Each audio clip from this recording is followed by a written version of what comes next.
It ain't Sunday. Sorry. Hey guys, what's up, family? How y'all doing, peeps? It's Monday. And I am here with another video of my life. Yes, let's get into this video. I'm not gonna take too much of your time today. It's gonna be brief and not too long. I'm at 47 seconds already. Anyway, how's everybody doing? I hope everybody is blessed. I hope love, peace, happiness, and blessings is all around you guys. It has been an amazing weekend. It has been an amazing day. It's definitely been one for the books, and it's starting to be one for all the books, I think. Yeah, something like that. Okay. Anyway, you guys, let's get into the video. I just wanted to talk briefly to you guys about different situations in life. If you have not been on this channel to look at anything that's going on within my life, I am giving you my story. I definitely would love to hear comments in reference to things, if anything has happened to you guys, whether it has been rape or molestation, whether you're dealing with abuse, mental or physical, whether you're dealing with addictions, whether it's alcohol or drugs or sex, or cutting yourself or biting yourself, or suicidal thoughts. Whatever your situation is, I want you to know I have been there. I have been there, and so I'm here to give samples and just bring you into my life of different things that I have overcome and that I am a survivor of, and give awareness to different people that there's so many different situations that we have been through in our lives. And it seems so many people have lost battles. Last month was Suicide Awareness Month. I will definitely keep posting. If you can't talk to me, I will definitely keep posting a number where you can actually talk to someone if you're going through situations. I told you guys that I'm definitely going to start therapy session for myself, because I am entering into another engagement, and we already have set a date, but it's a few years out, and I want to be the perfect person that I could actually be, so that I won't ever have to do this again. So we can talk about, let's see, I think the last time we talked, I was telling you guys that I had gotten pregnant with my second child. Well, my third child. I aborted one pregnancy and I got pregnant again 3 months later. And I just want you guys to know that in life, there's going to be so many things that we're going to do. And being parents, we're always learning. If you're a parent, I want you to know it's always a learning process. It is never going to be where we know everything, or that we're learning as they're growing. I tell everybody that as they grow, we learn. And the more they grow, the more we learn as parents of things that we should do and what we shouldn't do. I know that's how my life went. So I'm not sure, I'm not perfect, but I definitely enjoy being a mother. And yeah, I'll get back into that, but I'm about to dive back into that journey once again, and I'm excited for it. Let's see. So to flip back, I can tell you guys that I definitely had my 2 kids, and life was great. I had my kids and I was by myself, And I started dating a friend of mine's, which we wasn't supposed to be dating. Okay, we wasn't supposed to be dating. They were at the house for a reason that I will not say. And it was just to the point where this guy just stepped into my life, and he was my best friend. He was, I mean, from high school, you guys. Like, I used to go up to the girls and be like, hey, such and such and such, he thinks that you're cute. Can he have your number? Like, let me give him your number so he could talk to you, so y'all can see what's up. That was me. And that's how our relationship was. And we ended up getting into a relationship. Like I said, he came to the house for reasons I will not say. But he came into the house, and he seen the way I interacted, because I didn't stop being a mother. I didn't stop being who I was. I would cook and clean, you know, and bathe my kids and make sure my kids were straight, and then put my kids to sleep, and then life would go for me after they went to sleep. So he thought that was amazing for me to be the woman that I was.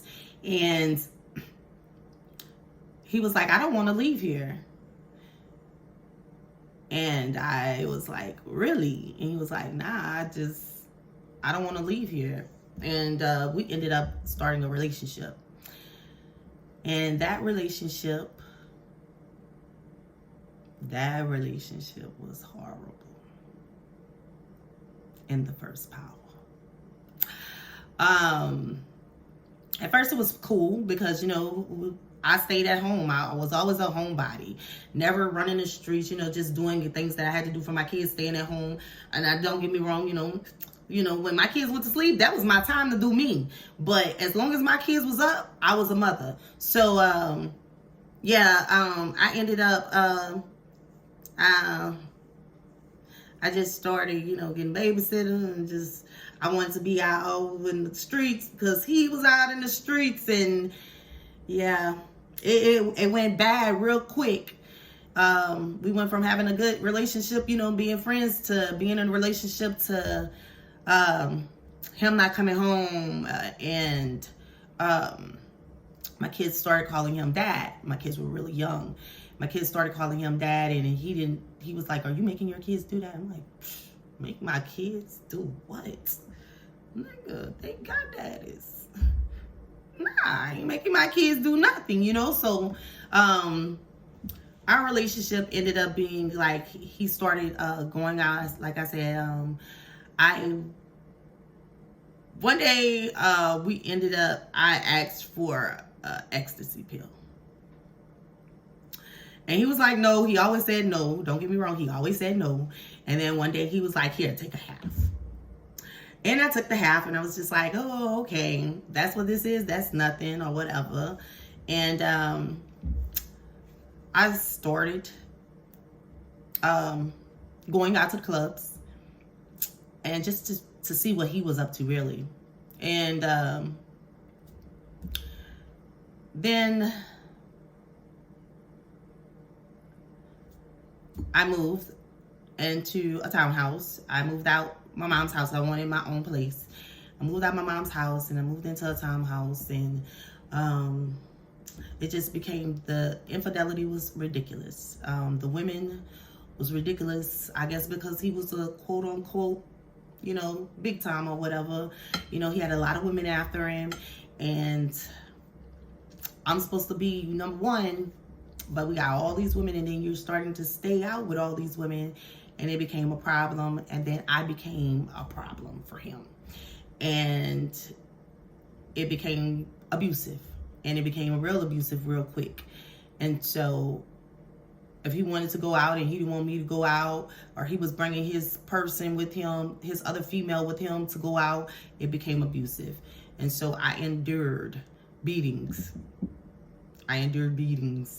And I'm thankful my kids never witnessed anything that I went through with him. They only knew him as daddy. They didn't think, you know, they didn't see everything else, because my parents always, I'm the only girl, and so my parents always, you know, came got my kids for the weekends or whatever. You know, they came got them on the weekdays sometimes. So my kids were always with my parents sometimes. You know, I had them whenever I had them, and they think that my kids are their kids to this day. So my kids didn't witness a lot of the things that he did me, and it just was real bad. And I remember one day, it was the weekend of Mother's Day, and I was getting ready to, I was at his mom's house doing her hair or whatever, and I just remember, you guys, you know, like being at his mom's house doing her hair or whatever, and someone asked me what I was doing, and I was like, shit, he ain't come home last night. Shoot, I ain't coming home tonight. I'm gonna show him, you know. And yeah, that went really bad, because I don't know if he was standing at the door or if somebody had called him and let him listen to what I had said, but this dude beat on his mom's door and came in the house and beat me so bad that it didn't even make any sense. It didn't make sense. I couldn't even go see my mom, and God bless my grandmother who's gone now. I couldn't even go see them for Mother's Day. I want you guys to know that abuse is not okay, okay? Nobody should put their hands on you. This man has drugged me up and down stairs naked. This man beat me. I mean, it doesn't make any sense. That night I had a dislocated jaw. My jaw was cocked to the side. You guys, I had bruises on my neck, all under my stomach. He kicked me in my stomach because he thought I was pregnant because I had missed the cycle. Abuse is not okay. I don't care what situation you're in. I don't care if you're with a man. I don't care if you're with a woman. I don't care who you're with. Know who you are as a person, and please don't let anybody abuse you and tell you they love you after. If they hit you once, they will do it again. It won't stop. It won't stop. And whether you're a man or a woman or a child, make sure you tell somebody, or if you're in a situation where you feel you can't get away, figure it out and get away. Figure it out and get away. My getaway was moving to Houston. I moved to Houston. And I tell you, God, if you get me out of this situation, I will never, ever go back again. So I was addicted to ecstasy pills. I became addicted. If you're battling with an addiction, it's okay to fall. Get back up and start over, because tomorrow is a brand new day. If you're battling with abuse, get out. Get out. Don't let it happen. So you guys, that's what I'm going to tell you for that story today. Next week, I'm going to do it on Sunday. I'm not going to play with y'all on Monday. I'm going to come back on Sunday and give y'all some more of this part of my life. So, with that being said, love, peace, happiness, and blessings to each and every last one of you watching, and anywhere in this world who's not watching. Love you guys, and until next time.